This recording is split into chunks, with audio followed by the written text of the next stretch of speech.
হয়ে ভুলের জন্য প্রশ্নের মুখে পড়েছেন স্বীকার করে শিক্ষামন্ত্রী বলেছেন, যাদের জন্য এই ভুল তাদের কেউ রেহাই পাবার যোগ্য নয়।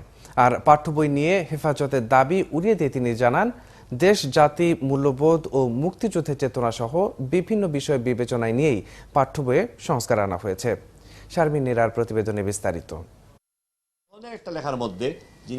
পাঠ্য বইয়ে নানা ভুল আর অসঙ্গতি নিয়ে এক সপ্তাহের বেশি সময় ধরে চলা তুমুল বিতর্কের মধ্যে সচিবালয়ে ডাকা এক সংবাদ সম্মেলনে ছাগলের গাছে ওঠা বা ওড়নার সমালোচনা মাথা পেতে নিলেন শিক্ষামন্ত্রী। কেবল তাই নয়, তৃতীয় শ্রেণীর পাঠ্য বইয়ে থাকা আদর্শ ছেলে কবিতায় শব্দগত পরিবর্তনের নানা ভুল তুলে ধরেন খোদ শিক্ষামন্ত্রী নিজেই। এই বইয়ের এডিট করার বা দায়িত্ব পালন করবার কোনো যোগ্য না, এটা তো তবে এইসব ভুলের কারণ হিসেবে নাহিদ বলেন, বিশ্বব্যাংক আর এশিয়া উন্নয়ন ব্যাংকের অর্থায়নের শর্ত আর আন্তর্জাতিক দরপত্রের কারণে কাজ দিতে দেরি হওয়ায় পরিমার্জনায় সময় কম পেয়েছে। তবে তদন্তে অভিযুক্ত কাউকেই ছাড় দেয়া হবে না, এমন আশ্বাস শিক্ষামন্ত্রীর। অতি দ্রুত এই কমিটিগুলো এই বইগুলো যাচাই বাছাই করে, সম্পাদনা করে বা করতে পারে না বা সে সময় থাকে না, আমরা ছাপাইতে পিছনে পড়ে যাই। আবার ইন্টারন্যাশনাল টেন্ডারে যদি খুব বিদেশি পেয়ে যায়, সেখান থেকে নিয়ে আসার কতগুলো শর্ত থাকে। বড় দুইটা ভুলের জন্য, যেগুলো হওয়া উচিত ছিল না, সেই দুইটা ভুলের জন্য আমরা দুইজনকে চিহ্নিত করে ওএসডি করে রাখছি।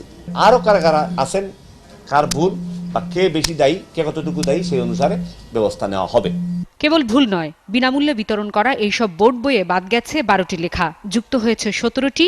এইসব সংযোজন আর বিয়োজনের সাথে হেফাজতে ইসলামের দাবির মিল রয়েছে হুবহু। তবে কি হেফাজতের দাবি অনুযায়ী পাঠ্য বইয়ে আনা হয়েছে সংশোধন? এমন প্রশ্ন অবশ্য নাকচ করেন শিক্ষামন্ত্রী। তাই হেফাজতেও মতামত দিতে পারে, আপনিও মতামত দিচ্ছেন, আমিও মতামত দিচ্ছি, উনিও দিছে।